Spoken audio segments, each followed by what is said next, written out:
दोस्तों, महाराष्ट्र के अंदर विधानसभा का चुनाव खत्म हो चुका है।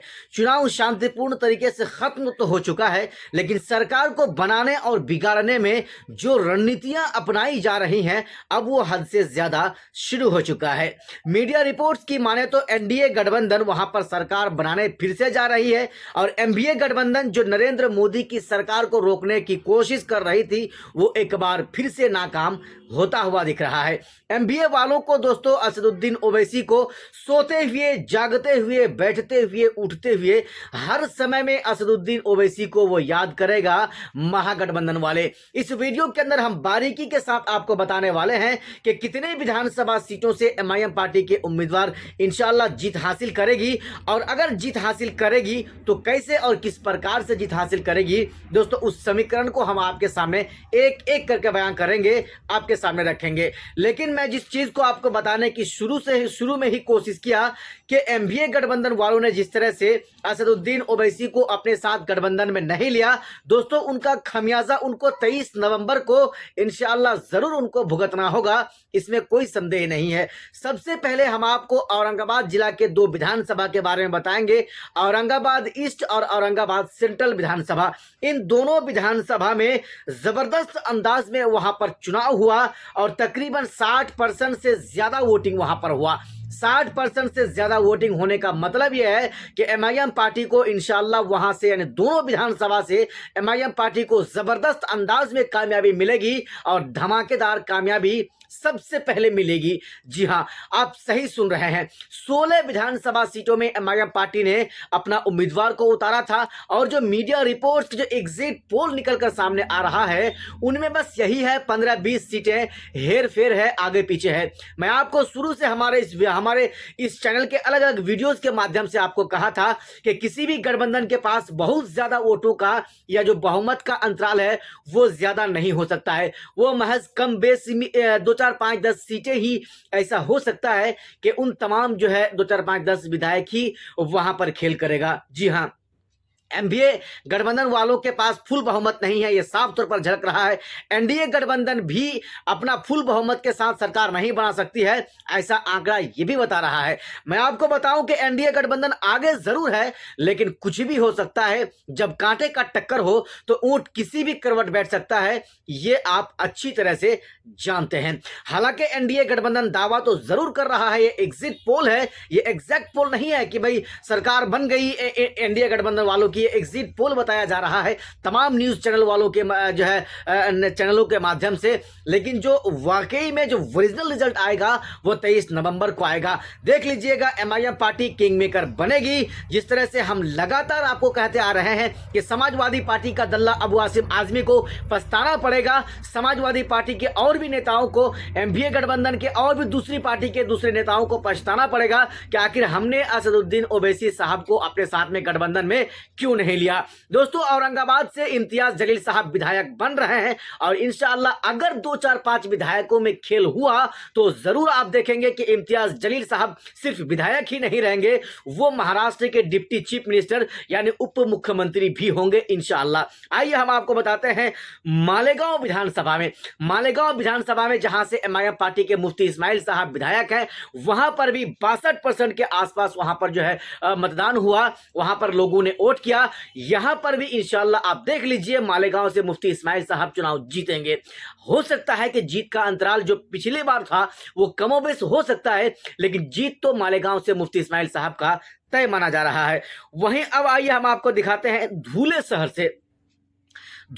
से वहां पर भी एमआईएम पार्टी का विधायक है फारूक शाह साहब, और वो वहां से विधायक है और वहां भी तकरीबन 60 के आसपास वहां पर भी परसेंटेज वोट का हुआ है, यानी मतदान वहां पर हुआ है इंशाल्लाह, इसलिए वहां पर भी एमआईएम पार्टी का विधायक बनेगा। वर्सोवा में आप जानते हैं, वर्सोवा में एक जबरदस्त टक्कर हुआ था। रईस लस्करिया को एमआईएम पार्टी ने उम्मीदवार बनाकर चुनावी मैदान में उतारा था।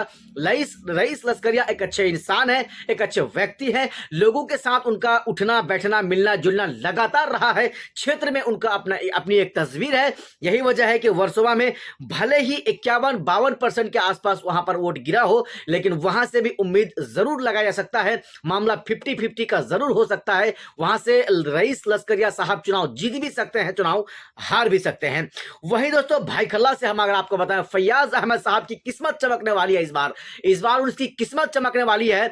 भाईखल्ला से 2014 में एमआईएम के वारिस पठान साहब विधायक बने थे, 2019 में हार चुके थे, लेकिन इस बार जब वहां पर फैयाज अहमद खान को टिकट दिया गया, माशाल्लाह वहां पर भी 54% के आसपास वहां पर वोट हुआ है। लोगों ने वोट डाला है, लोगों ने अगले 5 साल के लिए अपना फैसला किया है, अपना वोट डालकर फैसला किया है। वहां पर भी तकरीबन 54-55% के आसपास जो वोट हुआ है, वहां पर भी इंशाअल्लाह फैयाज अहमद का जो है इस बार किस्मत खुल सकता है, इसमें कोई शक की बात नहीं है।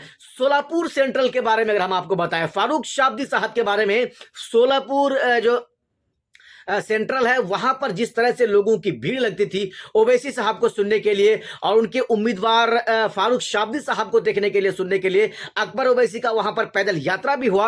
लोगों ने जिस तरह से मोहब्बत दिखाया, इंशाल्लाह जो वोटिंग जो परसेंटेज है उसमें भी लगभग 58% वोट वहां पर हुआ है। लोगों ने अगले 5 साल के लिए अपना नेता चुना है, अपना बेटा चुना है। इसलिए दोस्तों वहां पर भी एमआईएम पार्टी के जो कैंडिडेट फारूक शाब्दी साहब हैं, उनकी भी किस्मत वहां से खुल सकती है। भिवंडी के बारे में दोस्तों हम अगर आपको बताएं, तो भले ही एमआईएम पार्टी के वारिस पठान के साथ वहां पर लोगों ने दुश्मनी किया, अपनों ने ही दुश्मनी किया। कहता है ना कि हमें तो अपनों ने लूटा, गैरों में कहा दम था, मेरी कश्ती थी डूबी वहां जहां पानी कम था। यही हुआ है दोस्तों वहां पर भिवंडी में वारिस पठान के साहब एंड वक्त में लास्ट में उनके अपनों ने ही जो है उनके साथ धोखा किया है। लेकिन वहां पर सेंट्रल जिस तरह से भिवंडी में चुनाव हुआ है, तकरीबन 55% के आसपास वहां के लोगों ने फैसला किया है, अगले 5 साल के लिए अपना नेता चुना है। तो तकरीबन 55, यहां भी मामला 50-50 का हो सकता है। वारिस पठान साहब चुनाव जीत भी सकते हैं, चुनाव हार भी सकते हैं। नांदेड़ साउथ की अगर हम बात करें दोस्तों, तो एक और एमआईएम पार्टी का नया चेहरा आपके सामने विधायक बनकर आने वाला है, सैयद मोइन साहब। नांदेड़ साउथ से इनको जो है उम्मीदवार बनाया गया था, जबरदस्त लोगों ने इनको समर्थन भी किया था, लोग इनकी बातों को सुनने के लिए पहुंचते भी थे, बड़े बड़े प्रोग्रामों में, बड़े बड़े सभाओं में लोगों की भीड़ भी लगती थी। यहां पर तकरीबन 52% जो है वहां पर वोटिंग हुआ है और यह कहा जा रहा है कि 30% एमआईएम पार्टी के हक में वहां पर वोट गया है। बाकी जो 22% है वो अलग और दीगर गठबंधन के दीगर पार्टियों के उम्मीदवार को गया है। मुंबई कलवा से अगर मैं आपको बताऊं, मुमरा कलवा से अगर आपको बताऊं, तो एमआईएम पार्टी वहां पर 50-50 मामला है, जीत भी सकता है, हार भी सकता है। कुर्ला एससी के बारे में अगर आपको मैं बताऊं, तो वहां पर भी 50-50 का मामला है। उसके बाद करंजा विधानसभा के अगर हम आपको बताएं, तो वहां पर एमआईएम पार्टी का अच्छा रिजल्ट नहीं होने वाला है। बाकी नागपुर उत्तर की बात अगर हम करें, नागपुर उत्तर से एमआईएम पार्टी को इंशाल्लाह कामयाबी मिलेगी। वहां पर 60% के आसपास लोगों ने अपना फैसला लिया है, अगले 5 साल के लिए अपना बेटा चुना है, अपना नेता चुना है।